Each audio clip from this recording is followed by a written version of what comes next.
Salut à tous et bienvenue sur DC TV. Au programme de vos sorties ciné cette semaine, le nouveau Danny Boone est arrivé. Et voici que Superchondriac déferle sur nos écrans, porté par une tournée triomphale du comédien-réalisateur qui a écumé les salles de cinéma de toute la France pour le présenter en avant-première. Nous partirons faire une petite balade aérienne, pas forcément de tout repos, je vous le dis d'avance, en compagnie de Liam Neeson pour Non-Stop. Et ça va voltiger sec, ça tombe d'ailleurs très mal pour lui car il n'aime pas du tout l'avion. Nous découvrirons ensemble la dernière trouvaille du talentueux Wes Anderson. Une pléiade d'acteurs sont au rendez-vous du Grand Budapest Hotel. Séquence immersion aux côtés d'Élise, une quadragénaire parisienne célibataire pour le sens de l'humour. Seule après le décès de son mari, l'enjeu est pour elle de reconstruire sa vie sentimentale aux côtés de son jeune fils de 10 ans. Et enfin, un documentaire, Terre des ours, nous transporte en Extrême-Orient russe aux côtés des ours bruns.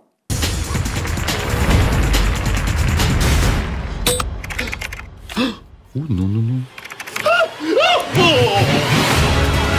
Monsieur, vous m'entendez? On y va là, allez! Attention! Oh, le malaise remonte à 45 minutes. Je vois rien. Si, regardez, là, il y a une tache, là, regardez, j'ai une grosse tache très préoccupante. Ça, c'est la partie basse du diaphragme. Bon, faut achetez-vous des lunettes, mais... Ah, s'il vous plaît. Vous êtes le docteur qui, d'abord? Ah, non, non, moi, je suis pas docteur. Merde, c'est un patient. Autant le dire tout de suite, pour son retour en qualité de réalisateur, Danny Boone sort l'artillerie lourde en tout point. L'acteur, réalisateur, producteur n'a rien laissé au hasard pour faire de son Superchondriac une comédie à succès du cinéma français. Le prétexte de départ, un célibataire endurci à la profession atypique de photographe pour un dictionnaire médical en ligne se constitue une véritable pharmacie à son domicile. Ça tombe bien, il ne cesse de se découvrir tous les maux de la terre. Bref, un véritable abonné aux urgences. Il ne supporte pas de pouvoir se retrouver en communauté, ne parlons même pas des fêtes de fin d'année où il faut se faire la bise à minuit. Ça le rend malade par avance. Aidé par son ami Dimitri, un médecin qui l'emmène avec lui sur des soins d'urgence aux réfugiés, notre bonhomme va endosser malgré lui l'identité d'un révolutionnaire en exil en France et se forcer à changer tout de ses comportements maladifs.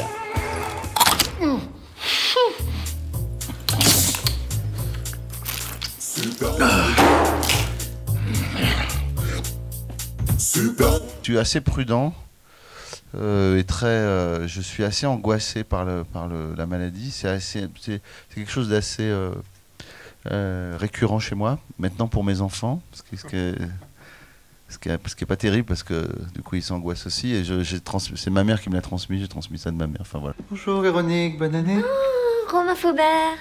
Ça faisait longtemps, comment ça va? Bah, moyen, puisque je suis là. Vous voulez dire encore là? Oui. Il y a un monde de dingue dans la salle d'attente. Toujours après les fêtes. Ça vous dérange que j'attende là? Ah oui, ça me dérange. L'idée vient de cette bise du Nouvel An, là, où c'est le pire moment, en général, c'est le pic des épidémies. Et tout le monde fait « Venez, on va tous s'embrasser pour partager les germes !» C'est un peu... et j'ai toujours cette vision quand je vois les gens faire « Ah, bonne année !» Je fais Dimitri, ta sœur, c'est la femme de ma vie. Je vais te taper. Non, non, vous inquiétez pas, tout va bien. Je suis médecin. C'est mon patient. Je m'en occupe. Comment je dois?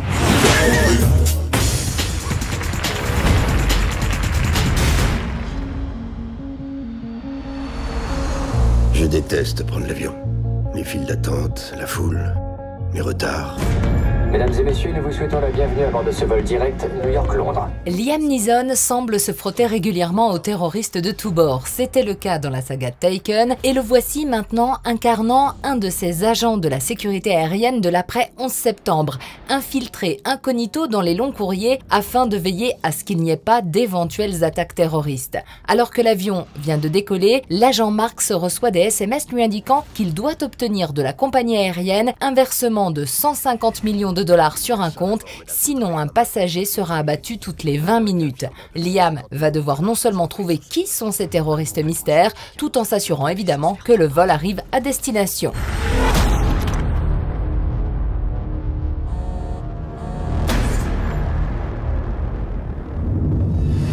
Mesdames, messieurs, je vais vous demander de mettre les mains en l'air. C'est une très mauvaise idée. Marshall, on a le droit de savoir ce qui se passe, putain! Agent Marks, le numéro de compte que vous nous avez donné est à votre nom. Quoi? Mais enfin, ça n'a aucun sens.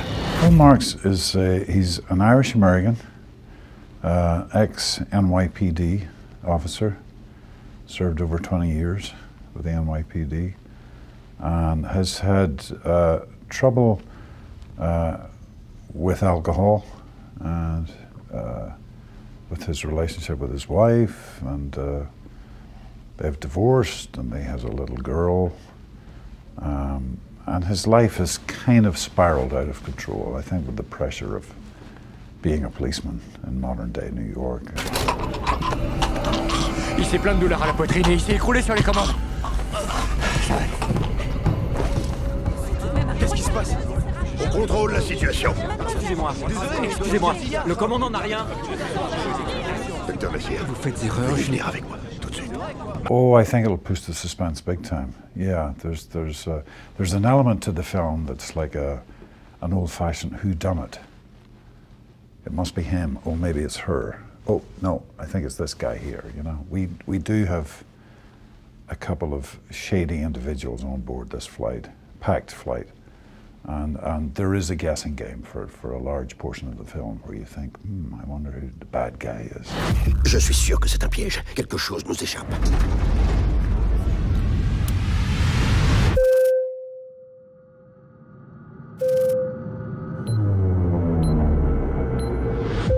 Le FBI, la Maison-Blanche et Interpol confirment qu'un vol international a été détourné par un agent de la police de l'air.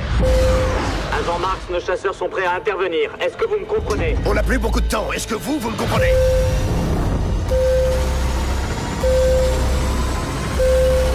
Je n'essaie pas de détourner cet avion.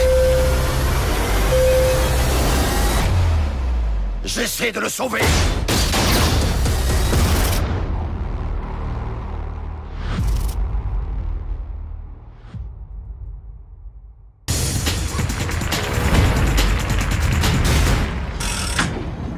Pourquoi souhaites-tu être lobby boy? Qui ne le souhaite pas? Au Grand Budapest, monsieur. Ainsi ma vie commença. Apprenti lobby boy débutant sous le sévère commandement de monsieur Gustave H. Beaucoup de clients les plus précieux et les plus distingués de l'hôtel venaient pour lui. Je vous aime. Je vous aime. C'était de la dynamite, cette femme au plumard. Elle avait 84 ans. J'en ai eu des plus vieilles. Ce fut également l'époque où je rencontrai Agatha. Elle est charmante, elle est si charmante. Il flirte avec toi? Oui. Je vous donne ma bénédiction. Dans les grands palaces, l'homme aux clés d'or, c'est celui qui détient tous les secrets des clients de l'hôtel. Au Grand Budapest Hotel, qui est en pleine effervescence en ce début du siècle dernier, c'est Gustave qui a ce rôle, n'hésitant pas à donner de sa personne auprès des clientes les plus aisées, quel que soit leur âge. Après le décès de l'une des richissimes habituées de l'hôtel, Gustave se voit léguer un tableau et devient une sorte de cible à évincer pour la famille qui se bat pour récupérer l'héritage familial. Et pour autant, Gustave et son jeune garçon de service vont vivre tous deux une aventure palpitante qui, mise en image par Wes Anderson, devient un petit bijou cinématographique, loufoque et quelque peu tounesque. Ralph Fiennes incarne Gustave H. He's very precise. He loves a perfume called Eau de Panache, a cologne. He is not shy in favouring or showing attention to older ladies, wealthy older women, who may or may not pay him, but we feel they might. But he's very good concierge. He runs the hotel brilliantly. And I think they say he's vain, needy, something I can't remember, but he's actually, in the essence, although he is a little bit vain and but maybe slightly precise and over-precise. Fastidious is the word, I think. He's a very fastidious person, but he has a strong ethic, has a strong principle which is rooted in how you serve people. Cache ça, c'est un code et il te faudra une loupe pour le lire, mais il t'indique où et comment retrouver le garçon à la pomme. Je suis boulangère. Tu es la pas une fourgueuse si c'est le bon terme.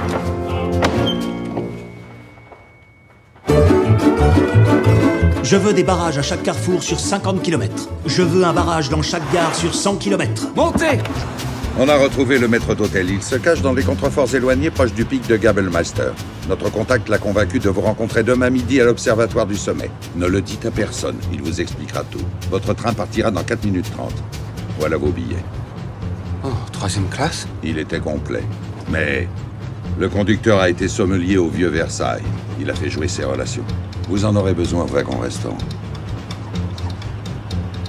Une dernière chose. L'air de panache.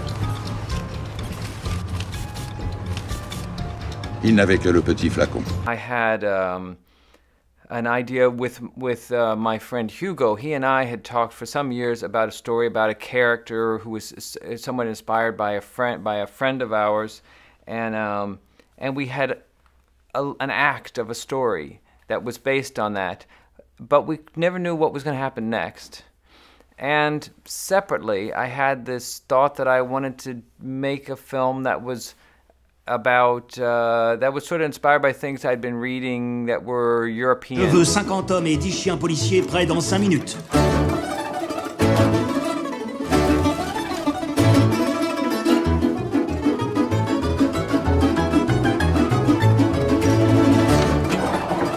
Vous ne pouvez l'arrêter juste parce que c'est un foutu immigré. Oh, et lâchez tout de suite mon Lappy Boy!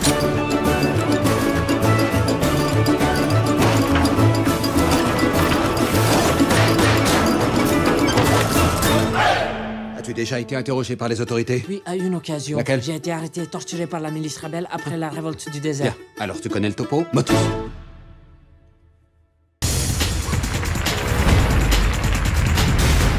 Et voici une romance française qui marque la première réalisation de la comédienne Marilyn Canto. Elle incarne ici une mère de famille parisienne qui, depuis le décès de son époux, évolue entre son emploi de guide conférencier et son fils de 10 ans, Léo. Élise consacre peu de temps, et peu de tout d'ailleurs, à son amant qui aimerait bien envisager une relation plus sérieuse avec elle. Et malgré toute attente, c'est entre l'amoureux et Léo, le jeune garçon, que la relation la plus solide va se construire. La comédienne signe un film touchant et évoque la difficulté d'une femme à se reconstruire après un deuil.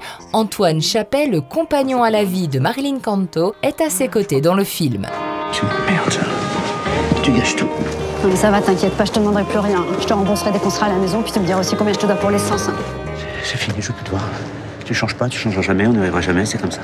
Mais qu'est-ce que j'ai fait? T'as rien fait, t'es comme d'habitude, t'es odieuse, tu t'en rends même pas compte. Pardon, Paul. Je suis pas méchante, je suis en colère.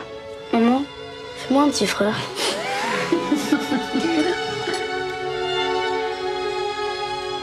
Tu trouves pas ça dégueulasse qu'on se touche tout le temps? Non, c'est pas dégueulasse. Mais tu crois que ça peut durer notre histoire?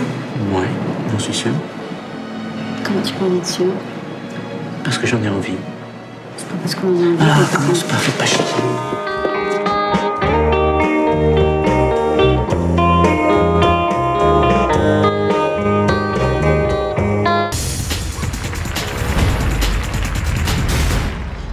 Et voici de bien belles images pour terminer cette émission, celle de Terre des ours qui nous plonge dans les magnifiques paysages saisis par la caméra de Guillaume Vincent dans une terre peu peuplée, pas très loin des Esquimaux, en pleine Kamtchatka où se trouvent les volcans de l'extrême-orient russe. Une véritable immersion aux côtés des ours bruns comme nous ne l'avons jamais vu sur grand écran et en 3D aussi.